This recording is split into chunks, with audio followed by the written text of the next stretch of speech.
Radio സിയുവിൽ ഇപ്പോൾ സർഗസന്ധ്യ. നമസ്കാരം പ്രിയ ശ്രോതാക്കൾക്ക് സർഗസന്ധ്യയിലേക്ക് സ്വാഗതം. ഈ കവിതാ ദിനത്തിൽ നമ്മോട് കൂടെയുള്ളത് പ്രിയ കവയത്രി RK സന്ധ്യയാണ്. വാതിലിനിപ്പുറത്തെ ആകാശം എന്ന പുസ്തകത്തിന്റെ രചയിതാവും റിട്ടയർഡ് ഫാർമസിസ്റ്റ് കൂടിയാണ് RK സന്ധ്യ. ഇന്ന് ഈ കവിതാ ദിനത്തിൽ നമ്മൾക്ക് RK സന്ധ്യയുടെ ഒരു കവിതയോടുകൂടി തന്നെ തുടങ്ങാം. നമസ്കാരം. ഇരുട്ട് പരിചയിച്ചു കഴിഞ്ഞപ്പോൾ വെളിച്ചം അത്യാവശ്യമല്ലാതായി. ഇര തേടലും ഇടം തേടലും ഇരുട്ടിൽ തന്നെയായി. സ്വപ്നങ്ങളിൽ നിന്ന് ഇടം നഷ്ടപ്പെട്ട വെളിച്ചം ഇറങ്ങിപ്പോയിരുന്നു. പതിയെ പതിയെ തപ്പിത്തടഞ്ഞു നടക്കുന്നതിലും ഭേദം ഇഴയുന്നതാണെന്ന ശീലം പഠിപ്പിക്കപ്പെട്ടു. കാലാന്തരത്തിൽ നിവർന്നു നിൽപ്പ് അപ്രസക്തമായി. പിറന്നു വീഴുന്ന കുഞ്ഞുങ്ങൾ പ്രതിമകളുടെയും പ്രതിഷ്ഠകളുടെയും കാലുകൾക്കിടയിലൂടെ ഇഴഞ്ഞിഴഞ്ഞ് ഉരക ജീവിതത്തിലേക്ക് ഉറയൂരി. വളർച്ചയിൽ ഇരുട്ടിൻ്റെ പ്രവേഗത്തിനൊപ്പം ഇഴഞ്ഞ് ആദിമമായ ശൂന്യത തിരഞ്ഞു. ചോര നരച്ച ജീവികളും ഹരിതകം വെടിഞ്ഞ സസ്യങ്ങളും പുതിയ ആവാസ വ്യവസ്ഥയുടെ ചതുപ്പിൽ വിളറി വെളുത്തു. ചവിട്ടി അരയ്ക്കപ്പെട്ടിട്ടും പുൽക്കൊടികൾ മാത്രം തങ്ങളിൽ പറ്റിപ്പിടിച്ച ഹിമകണങ്ങളിൽ വെളിച്ചം മഴവില്ല് തീർക്കുന്ന സ്വപ്നം സൂക്ഷിച്ചു. വാതിലിനിപ്പുറത്തെ ആകാശം എന്ന പുസ്തകം പബ്ലിഷ് ചെയ്തിട്ട് ഇപ്പോൾ ഒരുപാട് വർഷങ്ങളായി. ഇപ്പോഴുള്ള എഴുത്ത് ഫേസ്ബുക്കിലൂടെയാണ്. ഈ അടുത്ത് ഫേസ്ബുക്കിൽ എഴുതിയ കവിതയാണ് ചില വലിയ കുഴപ്പങ്ങൾ. ഈ കവിതയും പങ്കുവയ്ക്കുന്നത് സമൂഹത്തിൽ നടക്കുന്ന അനീതിക്കെതിരെ തന്നെയാണ്. എഴുത്തില് ഞാൻ എഴുതിയിടത്തോളം സ്ത്രീപക്ഷ കവിതകളും അരികവൽക്കരിക്കപ്പെട്ട ആളുകളുടെ വിഷയങ്ങളും പിന്നെ കൃത്യമായ രാഷ്ട്രീയ വിഷയങ്ങളും എഴുത്തിൽ ഉപയോഗിച്ചിട്ടുണ്ട്. അങ്ങനെ തന്നെയാണ് ഇതുവരെ എഴുതിയിട്ടുള്ളത്. അപ്പോൾ 2013 ശേഷം വലിയൊരു ഗ്യാപ്പുണ്ട്. 2013 വാതിലിനിപ്പുറത്തെ ആകാശം പ്രസിദ്ധീകരിക്കുന്നത് അത് ചെറുപ്പത്തിൽ, അതായത് ഒരു 10-16 വയസ്സ് പ്രായമുള്ളപ്പോൾ തൊട്ട്, അന്നാണ് ആദ്യമായി ആനുകാലികങ്ങളിൽ ആദ്യമായി പ്രസിദ്ധീകരിച്ച് വരുന്നത്. 16 വയസ്സിലാണ് ഞാൻ ദേശാഭിമാനി വാരികയിലാണ് എൻ്റെ ആദ്യ കവിത പ്രസിദ്ധീകരിച്ച് വരുന്നത്. അപ്പോൾ ആ കാലം തൊട്ട് പ്രസിദ്ധീകരിച്ച കുറേ കവിതകൾ ഒരു 10-24 വയസ്സ് വരെ പിന്നെ തുടർച്ചയായിട്ട് എഴുതിയിട്ടുണ്ടായിരുന്ന ആ കവിതകളിലാണ് വാതിലിനിപ്പുറത്തെ ആകാശം എന്നുള്ള പുസ്തകത്തിലുള്ളത്. അതിനുശേഷം പക്ഷേ ഒരു നീണ്ട ഗ്യാപ്പ് എഴുതാൻ പറ്റാതെ ഞാൻ എഴുതാത്തൊരു ഗ്യാപ്പിലൂടെ കടന്നുപോയിട്ടുണ്ട്, ഒരു കുറച്ച് കാലം, അധികം വർഷങ്ങൾ. അതിനുശേഷം വീണ്ടും ഈ ആനുകാലികങ്ങൾ പ്രസിദ്ധീകരിച്ച് വന്ന കവിതകൾ 2013 പ്രസിദ്ധീകരിക്കുന്നത്. അതിനുശേഷം പിന്നെ ഇടയിലൊക്കെ എഴുതിക്കൊണ്ടിരുന്നു. പിന്നെ ഇപ്പോൾ ഫേസ്ബുക്കിൽ, പിന്നെ ആനുകാലികങ്ങളിലൊന്നും എഴുതാറില്ലെങ്കിലും ഫേസ്ബുക്കിൽ ഇടയ്ക്കിടെ കവിതകൾ എഴുതാറുണ്ട്. മറുവാക്ക് എന്ന് പറഞ്ഞിട്ടുള്ളൊരു രാഷ്ട്രീയ സാംസ്കാരിക പ്രസിദ്ധീകരണത്തിൽ ഇടയ്ക്കിടെ എഴുതാറുണ്ട്. അങ്ങനെയാണ് എഴുത്ത്. വാതിലിനിപ്പുറത്തെ ആകാശം ഒരു 24 കുഞ്ഞു കുഞ്ഞു കവിതകൾ അടങ്ങിയ ഒരു സമാഹാരമാണ്. എങ്ങനെയാണ് ഇത്തരത്തിലൊരു പുസ്തകത്തിലേക്ക് എത്തിയത്? വാതിലിനിപ്പുറം ആകാശം, അതായത് അത് 10-16 വയസ്സ് തൊട്ട് 24 വയസ്സ് വരെയുള്ള അത്രയും ഒരു കാലത്താണ് ഞാൻ കൂടുതൽ കവിതകൾ എഴുതിയിട്ടുള്ളത്. അത് ദേശാഭിമാനി അതേപോലുള്ള ആ സമയത്തുള്ള കുറേ ആനുകാലിക പ്രസിദ്ധീകരണങ്ങളിലും പ്രസിദ്ധീകരിച്ച് വന്നിട്ടുണ്ട്.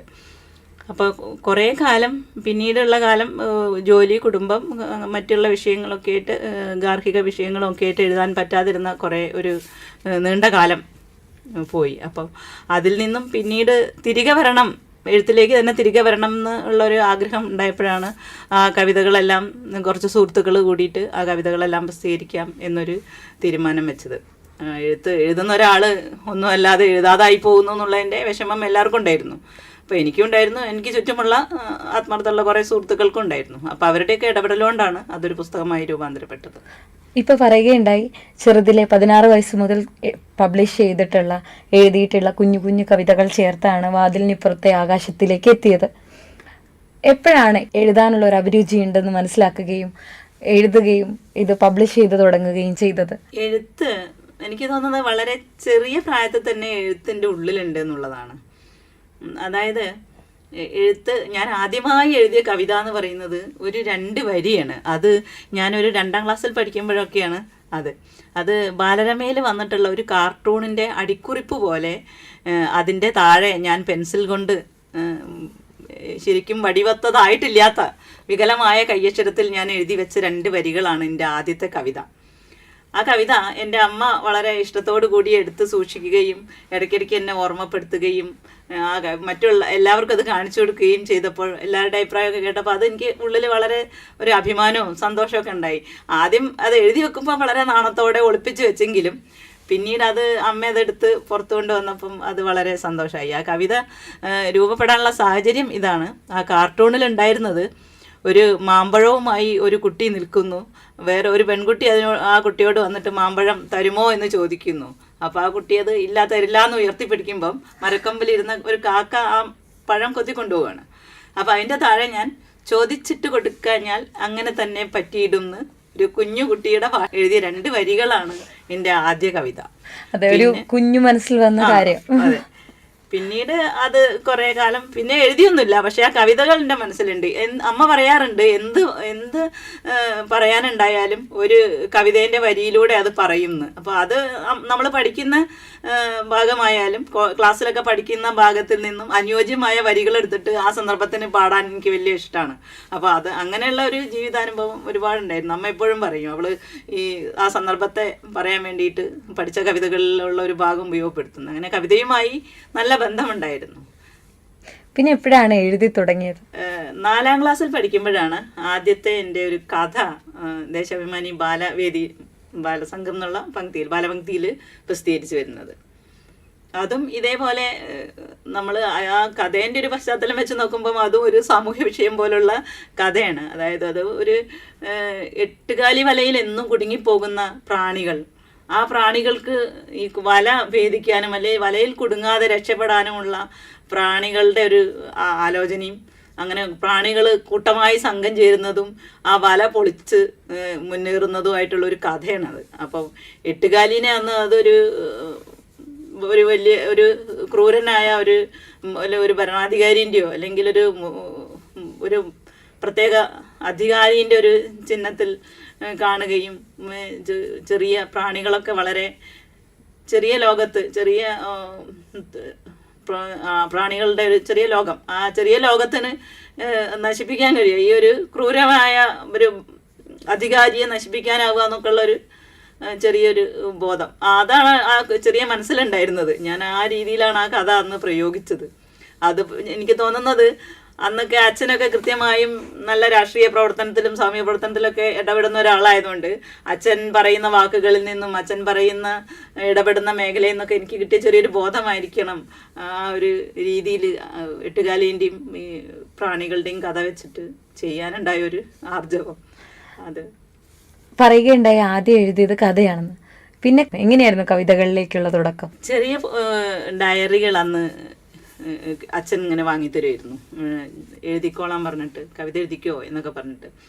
അപ്പം അത് ചെറിയ ചെറിയ കവിതകൾ എപ്പോഴും എനിക്ക് തോന്നുന്നത് എനിക്ക് ആ ഓർമ്മയിൽ തന്നെ ഇതിങ്ങനെ എഴുതുന്ന ഒരു ശീലം ഉണ്ടായിട്ടുണ്ട്. ഓരോ ദിവസവും എന്തെങ്കിലും എഴുതി വെക്കുക എന്നുള്ളത്, ചെറിയ കുറിപ്പുകൾ പോലെ കവിതകൾ പോലെ എഴുതി വെക്കുക എന്നുള്ളത് ഒരു ശീലമായിരുന്നു. അത് ആരെയും കാണിച്ചാലും ഇല്ലെങ്കിലും ചെറുപ്രായം തൊട്ടേ അത് ഞാൻ കൂടെ കൊണ്ടുവന്നിട്ടുണ്ട്.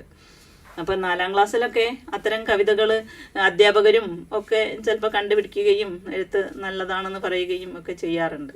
അച്ഛനാണ് എന്നെ ഏറ്റവും അധികം അതിനെ പ്രോത്സാഹിപ്പിച്ചിട്ടുള്ളത്. പിന്നീട് എഴുതും എന്നറിയുന്നതുകൊണ്ട് അച്ഛൻ്റെ സുഹൃത്തുക്കളായിട്ടുള്ള പല ആളുകളും എനിക്ക് സ്ഥിരമായി ഓരോ വർഷവും ഡയറി സമ്മാനിക്കാറുണ്ടായിരുന്നു. ആ സമ്മാനം എനിക്ക് വലിയ എഴുതാനുള്ളൊരു പ്രചോദനമായിരുന്നു. അത് എല്ലാ ആളുകളും ഇപ്പോൾ കലാനന്ദ മാഷ് അടക്കം എനിക്ക് സ്ഥിരമായി ഓരോ ഡയറി തരാറുണ്ടായിരുന്നു. അപ്പോൾ അത് എനിക്ക് എഴുതാനുള്ളൊരു ഇഷ്ടം, എഴുതി നിറയ്ക്കാൻ എന്ന് പറഞ്ഞിട്ടാണ് അതൊക്കെ തരിക. ഇപ്പോൾ പറയുകയുണ്ടായി സാമൂഹിക ഇടപെടലിനുള്ള എക്സ്പ്രസ് ചെയ്യാനുള്ള വഴിയാണ് കവിതകളെന്ന്. കഥയിൽ നിന്ന് മാറി കവിതകളിൽ തന്നെ ഇത് നിലനിന്ന് പോകാൻ പ്രത്യേകിച്ച് എന്തെങ്കിലും കാരണമുണ്ടോ? ഈ കവിതയിൽ മാത്രമല്ല ഞാൻ നിലനിൽക്കുന്നത്. പലപ്പോഴും ചെറിയ കഥകളൊക്കെ എഴുതിയിട്ടുണ്ട്. അത് ചില പ്രസിദ്ധീകരണങ്ങൾ, ഇപ്പം മറുവാക്ക് പോലുള്ള പ്രസിദ്ധീകരണങ്ങളിലൊക്കെ കഥ പ്രസിദ്ധീകരിച്ച് വന്നിട്ടുണ്ട്. അത് ഇതിൻ്റെ ഇടയിലും ചെയ്യുന്നുണ്ട്. പക്ഷെ കൂടുതൽ എഴുതുന്നത് കവിതയാണെന്നുള്ളതാണ്. കവിതയാണ് കുറച്ചുകൂടെ എഴുതാൻ സുഖം എന്ന് തോന്നുന്നു. അതിൽ മിക്കവാറും ഒരു വിഷയമായി അത് മനസ്സിലിങ്ങനെ ഒരു പ്രശ്നം, ഒരു അനീതി, അല്ലെങ്കിൽ ഒരു അവകാശ ലംഘനം, അല്ലെങ്കിൽ ഒരു എങ്ങനെ എന്തെങ്കിലും ഒരു പരിസ്ഥിതി വിഷയം, അങ്ങനെ എന്തെങ്കിലും ഒരു വിഷയം നമ്മൾ കാണുക പത്രത്തിലൊരു വാർത്തയായിട്ട് അല്ലെങ്കിൽ ഒരു അനുഭവമായിട്ട് ഒക്കെ വന്നു വിട്ട് കഴിഞ്ഞാൽ കുറേ ദിവസം അത് മനസ്സിൽ ഇങ്ങനെ ഒരു വിഷമമായിട്ട് ഇങ്ങനെ കിടക്കും. ആ വിഷമം ഇങ്ങനെ രൂപപ്പെട്ടാണ് അധികവും ഒരു കവിതയായിട്ട് പുറത്തു ചാടുക. അങ്ങനെയാണ് അത് കവിതയായി പോകുന്നതാണ്. കവിത സമൂഹത്തിനോട് പ്രതികരിക്കാനുള്ളൊരു മാർഗമാണെന്ന് പറഞ്ഞു. എങ്ങനെയാണ് പണ്ട് കാലങ്ങളിൽ ഇത് പ്രസിദ്ധീകരിച്ചിരുന്നില്ല, ഡയറികളിൽ കുറിച്ച് വെച്ചിരിക്കുകയായിരുന്നു. ആ സമയത്തും ഇത് ചർച്ച ചെയ്യപ്പെടണമെന്ന് എപ്പോഴെങ്കിലും തോന്നിയിട്ടുണ്ടായിരുന്നു? അങ്ങനെ ചർച്ച ചെയ്യപ്പെടണമെന്ന് അപ്പോഴൊന്നും എനിക്ക് തോന്നിയിട്ടില്ല. അതിപ്പോഴും തോന്നുന്നില്ല.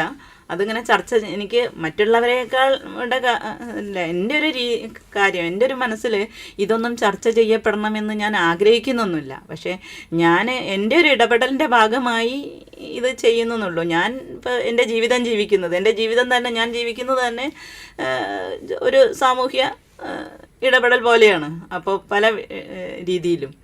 അപ്പോൾ അത് എൻ്റെ കവിതയിലും ജീവിതത്തിലൊക്കെ ഉണ്ട് എന്നുള്ളതാണ്.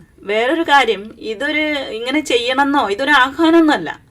ആളുകളൊക്കെ വളരെ നിസാര കാര്യങ്ങൾ, ജീവിതത്തിൽ കിട്ടുന്ന വളരെ മനോഹരമായതും നിസാരമായതും എല്ലാ കാര്യങ്ങളും വളരെ മനോഹരമായ കവിതകളാക്കുന്നുണ്ട്, വിഷയങ്ങളാക്കുന്നുണ്ട്. അതൊന്നും മോശമാണെന്നല്ല. ചില ആളുകൾ അങ്ങനെയാണ്, അത്രയേ ഉള്ളൂ. അപ്പം എനിക്ക് ഇങ്ങനെ എഴുതാൻ പറ്റുന്നുള്ളൂ എന്നുള്ളതാണ്. അത് ചിലപ്പോൾ ഒരു ഗതികേടായിരിക്കും എന്നാണ് എനിക്ക് തോന്നുന്നത്. അങ്ങനെയല്ല, ഇത് എക്സ്പ്രസ് ചെയ്ത് കഴിയുമ്പോൾ ഇത് ആളുകളിൽ എത്തണം എന്ന് ആഗ്രഹിക്കുന്നില്ലേ? ഇത് ആളുകൾ മനസ്സിലാക്കണം എന്ന് വിചാരിക്കുന്നില്ലേ? നേരത്തെ തന്നെ പറയുകയുണ്ടായി, സാമൂഹിക ഇടപെടലിനുള്ള ഒരു മാധ്യമമായിട്ടാണ് കവിതയെ കാണുന്നതെന്ന്. അപ്പം നമ്മൾക്ക് പറയാനുള്ള കാര്യങ്ങൾ കവിതകളായി പറഞ്ഞു കഴിഞ്ഞാൽ ഇത് ആളുകളിൽ എത്തണം എന്ന് ആഗ്രഹിക്കുന്നില്ലേ? തീർച്ചയായും അത് ആളുകൾ അറിയണം എന്ന് ആഗ്രഹിക്കുന്നുണ്ട്. അതായത് ഒരു വിഷയം ഞാനത് എൻ്റെ യാത്രകളിലായാലും, ഇപ്പോൾ ഞാനൊരു ഓട്ടോയിൽ യാത്ര ചെയ്യുകയാണെങ്കിലും അല്ലെങ്കിൽ ഒരു ബസ്സിൽ യാത്ര ചെയ്യുകയാണെങ്കിലും എപ്പോഴും എന്നോട് ഏതെങ്കിലും കാര്യത്തിൽ സംവദിക്കുന്ന ആളോട് ഞാൻ ആ സംസാരം എപ്പോഴും അതൊരു സാമൂഹ്യ വിഷയത്തിലെത്താറുണ്ട്. എന്ത് പറയുകയാണെങ്കിലും ഒരു സ്ത്രീ വിഷയമാവാം, അല്ലെങ്കിൽ അതൊരു ദലിത് വിഷയമാവാം, അല്ലെങ്കിൽ ഒരു കറുപ്പിൻ്റെ രാഷ്ട്രീയമാവാം. അങ്ങനെ ഒരുപാട് തലങ്ങളിൽ, അല്ലെങ്കിൽ നിലനിൽക്കുന്ന നമുക്ക് ഒരു ഭരണഘടന വിരുദ്ധമായ പ്രവർത്തി, നമ്മൾ അവകാശ ലംഘനത്തെക്കുറിച്ചാവാം, അങ്ങനെ പലതും നമ്മൾ അങ്ങനെയുള്ള കാര്യങ്ങളിലേക്ക് എങ്ങനെയായാലും സംസാരം എത്തുന്ന, അല്ലെങ്കിൽ ഒരാളോടുള്ള ഒരു കമ്മ്യൂണിക്കേഷനിൽ എങ്ങനെയായാലും അല്പമെങ്കിലും രാഷ്ട്രീയ സാമൂഹ്യ വിഷയങ്ങൾ ബന്ധപ്പെടുത്താത്ത സംസാരം ഉണ്ടാവാറില്ല അങ്ങനെ. അപ്പോൾ അത് ജീവിതത്തിൻ്റെ ഭാഗമായി പോയതാണ്. അതേപോലെ തന്നെയാണ് കവിതയും. അപ്പോൾ ആ ഒരു തോന്നലാവാം ഓരോ ആളുകളും സാമൂഹ്യ വിഷയങ്ങൾ അറിയണം, അല്ലെങ്കിൽ അത് ബാധ്യതയാണ്, ഒരു പൗരൻ്റെ ബാധ്യതയാണ് എന്നുള്ളൊരു തോന്നലാവാം അങ്ങനെ എഴുതാനും അത് അറിയിക്കാനുമുള്ള ഒരു ആഗ്രഹം. അത് ശരിയാണ്, ഒരു പൗരൻ മനസ്സിലാക്കേണ്ട കാര്യങ്ങളുണ്ട്. വാതിലിനിപ്പുറത്തെ ആകാശത്തിൽ ആദ്യത്തെ കവിത തന്നെ കപ്പിയാണ്. അതൊന്ന് ചൊല്ലാമോ? ഇതും അതെ, കപ്പി അതേപോലെ വളരെ രാഷ്ട്രീയ ബോധ്യം, അല്ല ഒരു ബോധത്തോടുകൂടി ഒരു രാഷ്ട്രീയ കവിത എന്ന് തന്നെ അതിന് പറയാം. നിലനിൽക്കുന്ന സാമൂഹ്യാവസ്ഥ കുറിച്ചുള്ള അതിൻ്റെ ഒരു പ്രതിഫലനം ഈ കവിതയിലുണ്ട്. കപ്പി കരഞ്ഞുകൊണ്ടേയിരിക്കുന്നു. കയറിൻ്റെ ഉയർന്നു വരുന്ന അഗ്രത്തിലേക്ക് കിണറിന് പുറത്തെ മഹാലോകത്തിൻ്റെ കണ്ണുപായുന്നു. കപ്പിക്ക് കൽപ്പാന്തങ്ങളുടെ കഥ കരഞ്ഞു തീർക്കാനിരിക്കെ തൊട്ടിക്ക് ഒരു ദ്വാരമുണ്ടെന്ന് ഒരു ജനതയൊന്നാകെ വിളിച്ചു പറയുന്നതെന്ന്. ഇതിൽ ഈ കവിതയിൽ പണ്ടൊരു ഭ്രാന്ത് മാറ്റാൻ വേണ്ടിയുള്ള ചികിത്സേൻ്റെ ഭാഗമായിട്ട് നമ്മൾ പ്രായമായ ആളുകൾ പറഞ്ഞു തരുന്നൊരു കാര്യമുണ്ട്. ഇപ്പം ഭ്രാന്ത് മാറ്റാൻ വേണ്ടി ഓട്ടത്തൊട്ടി ആണ് കൊടുക്കുക വെള്ളം കോരാൻ വേണ്ടിയിട്ട്. അങ്ങനെ അതിൽ വെള്ളം കോരുമ്പോൾ വെള്ളം അതിൽ കിട്ടില്ല. അപ്പോൾ അത് വെള്ളം വാർന്നു പോവുക. വെള്ളം കിട്ടാത്ത കാലിത്തൊട്ടിയാണ് മുകളിലേക്ക് ഉയർന്നു വരിക. അങ്ങനെ ഈ ഭ്രാന്തന്മാരെ തല്ലി വീണ്ടും വീണ്ടും വെള്ളം കോരിപ്പിക്കുന്നതാണ്. അങ്ങനെയാണ് അത്രേ പണ്ട് അതിൻ്റെ ചികിത്സ. വളരെ പ്രാകൃതമായ ചികിത്സാ രീതിയാണത്. എങ്കിൽ പോലും അവസാനം ഇയാൾ തൊട്ടിക്ക് ദ്വാരമുണ്ടെന്നും അതിൽ വെള്ളം നിൽക്കില്ല എന്നുള്ളതും തിരിച്ചറിയുന്നത് വരെ പല രീതിയിലുള്ള പീഡനങ്ങളൊക്കെ കൊടുത്തുകൊണ്ടുള്ള ചികിത്സയാണ് പണ്ട് നടന്നുകൊണ്ടിരുന്നത്. അപ്പോൾ എന്ത് തന്നെയായാലും തൊട്ടിക്ക് ഒരു ദ്വാരമുണ്ട്, അതിൽ വെള്ളം നിൽക്കില്ല എന്നുള്ള തിരിച്ചറിവിലേക്ക് ഒരു ജനത ഒന്നായിട്ട് മാറിത്തീരുന്ന ഒരവസ്ഥ ഉണ്ടാവണം. ഇപ്പം ആ തൊട്ടിയിൽ ഓട്ടത്തൊട്ടിയാണെന്നുള്ളത് ജനതയ്ക്ക് മനസ്സിലാവുന്നില്ല.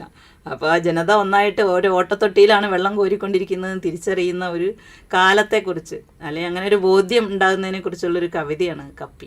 നമ്മൾ കുറേ വർഷങ്ങൾക്ക് മുമ്പ് 93-ലാണെന്നാണ് എൻ്റെ ഒരു ഓർമ്മ. 94-ലാണ് 3-4 ഈ മലപ്പുറത്ത് ഒരിക്കൽ ഒരു ഉറങ്ങിക്കിടന്ന തെരുവ് കുട്ടികളിൽ ഒരു 8 വയസ്സുകാരി പെൺകുട്ടിയെ പിടിച്ചു കൊണ്ടുപോയി ബലാത്സംഗം ചെയ്ത് കൊന്ന് ഒരു വാർത്ത ഉറങ്ങിക്കിടക്കുന്നിടത്ത് അമ്മേൻ്റെ അടുത്തുനിന്ന് എടുത്തുകൊണ്ടുപോയതാണ് ആ കുട്ടിയെ.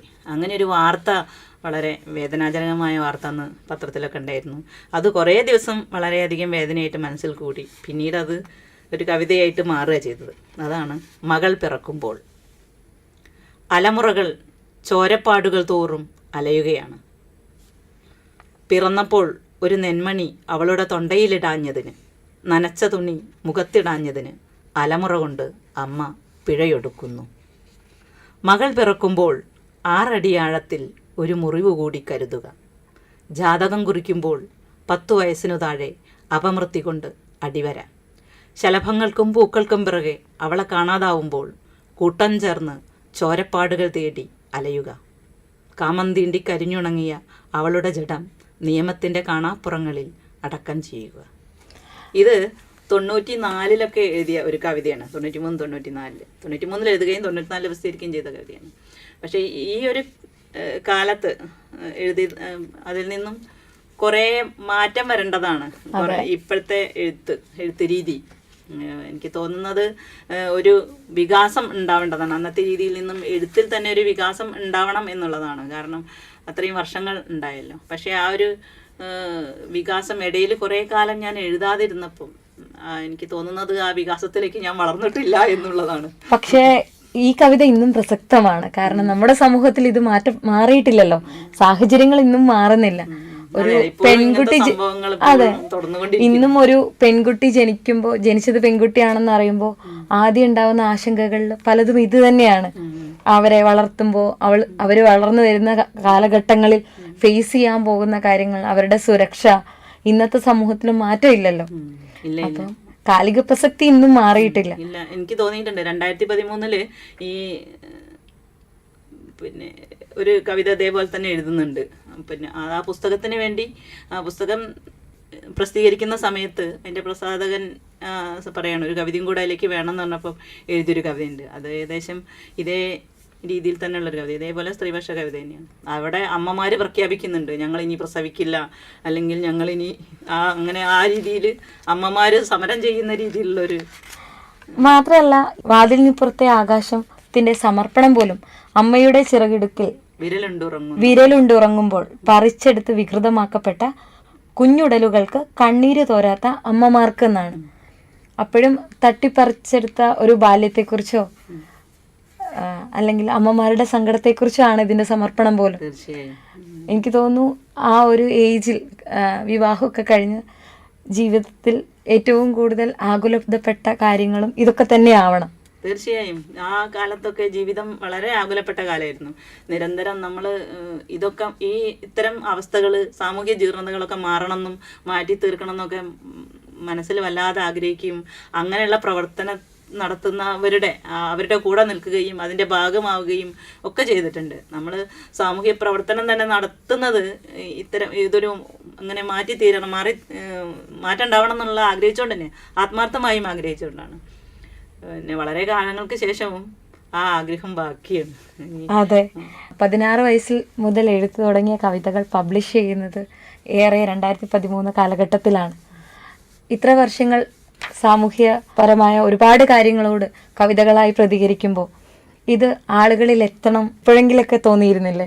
അല്ല, തീർച്ചയായും അങ്ങനെ ആളുകളിൽ എത്തണം. അത് എൻ്റെ രാഷ്ട്രീയ പ്രവർത്തനത്തിന്റെ ഭാഗം തന്നെയാണ് കവിത എന്ന് പറയാനുള്ള കാരണം അതാണ്. എൻ്റെ കവിത എഴുതുന്നത് എൻ്റെ രാഷ്ട്രീയ പ്രവർത്തനം തന്നെയാണ്. അത് എൻ്റെ പ്രവർത്തനങ്ങളിൽ നിന്ന് വേറിട്ട് നിൽക്കുന്ന ഒരു സാധനമല്ല. എഴുത്ത് കായികമായ നമ്മളുടെ പ്രവർത്തനങ്ങൾ, ഇപ്പോൾ ഒരു സമരം ആണെങ്കിൽ പോലും എൻ്റെ സമരം തന്നെയാണ് എൻ്റെ കവിതയും എന്നെനിക്ക് പറയാൻ പറ്റുന്നുണ്ട്. കവിതയിലൂടെ തന്നെ പാർശ്വവൽക്കരിക്കപ്പെട്ടവരുടെ കൂടെ നിൽക്കണം, അല്ലെങ്കിൽ സ്ത്രീപക്ഷ കവിതകളാകണം, അങ്ങനെയുള്ള എന്തെങ്കിലും നിബന്ധനകൾ ഉണ്ടായിരുന്നോ, അല്ലെങ്കിൽ ജനറലായിട്ട് എഴുതണം എന്നായിരുന്നോ ആഗ്രഹം? പ്രത്യേക ഉദ്ദേശത്തോടു കൂടിയല്ല, എൻ്റെ മാനസികാവസ്ഥ അങ്ങനെ ആയതുകൊണ്ട് എഴുതുന്നത് അധികം അങ്ങനെയായി പോകുന്നതാണ്. പിന്നെ അങ്ങനെ അല്ലാതെ എഴുതുന്ന കവിതകളും ഉണ്ട്. ഇപ്പോൾ എൻ്റെ മൃതിനോമ്പ് എന്ന് പറഞ്ഞിട്ടൊരു കവിത ഉണ്ട്. മരണത്തിനോട് അതിതീവ്രമായ പ്രണയം തോന്നുന്ന ഒരു കവിത. അങ്ങനെയുള്ള ചില കവിതകളുണ്ട്, എഴുതിയിട്ടുണ്ട്. അത് ഇതേപോലുള്ളൊരു സാമൂഹ്യ മാറ്റത്തിനോ അല്ലെങ്കിൽ സാമൂഹ്യ ഇടപെടലോ ആയി നിൽക്കുന്നതല്ല. അത് തീർച്ചയായും വ്യക്തിപരമായൊരു സ്വപ്നത്തിൻ്റെയോ വ്യക്തിപരമായ ഒരു വിചാരത്തിൻ്റെയോ. പക്ഷെ അങ്ങനെയുള്ള കവിതകൾ വളരെ കുറവാണെന്നുള്ളതാണ്. അത്തരം കവിതകൾ ഞാൻ കഷ്ടപ്പെട്ടിരുന്ന് എഴുതിയിട്ടില്ല, അല്ലെങ്കിൽ മറ്റേ കവിതകൾ എഴുതി പോകുന്നതാണ് എന്നുള്ളതാണ്. അത് നമ്മളൊരു ജൈവ പ്രക്രിയ പോലെ അല്ല, അത് എണ്ണം കുറഞ്ഞു പോകുന്നു. അതുകൊണ്ടാണ് നിരന്തരം കവിത എഴുതാറുള്ള കവിത ഒരു പ്രവൃത്തിയായിട്ടല്ല, ഒരു സാമൂഹ്യ ഇടപെടലിന്റെ ഭാഗമായി എഴുതി പോകുന്നു എന്നുള്ളതുകൊണ്ടാണ് കവിത എണ്ണം വളരെ കുറഞ്ഞു പോകുന്നത്. ശ്രോതാക്കൾ കേട്ടുകൊണ്ടിരിക്കുന്നത് സർഗസന്ധ്യ. കവയത്രി RK സന്ധ്യയുമായി പ്രോഗ്രാം എക്സിക്യൂട്ടീവ് ജിൽഷ അഹമ്മദ് നടത്തിയ അഭിമുഖത്തിന്റെ 1-ാം ഭാഗം. തുടർഭാഗം അടുത്ത എപ്പിസോഡിൽ.